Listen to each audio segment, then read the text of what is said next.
আসসালামু আলাইকুম। আজকে আপনাদেরকে একটা গাছের সাথে পরিচয় করে দিব। এটা হচ্ছে পাম গাছ। এই পাম গাছের যে খোল আয়তনে অনেক বড়, লম্বা একটা বড় ডোগা পাতা হয়। আর পাশে এখানে দেখেন একটা এই যে খোলের একটা পাট হয়।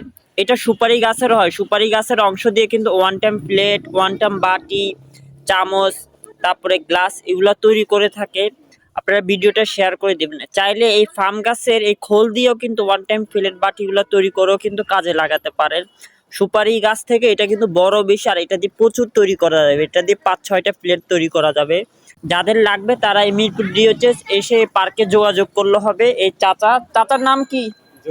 জলিল চাচা। ওনার সাথে যোগাযোগ করলে ওনার থেকে এগুলা কালেক্ট করে নিতে পারবেন। এখানে প্রতিনিয়ত এগুলা পড়ে। এই যে অলরেডি আরেকটা পড়ে আছে, একটা খুলে পড়ছে গাছ থেকে।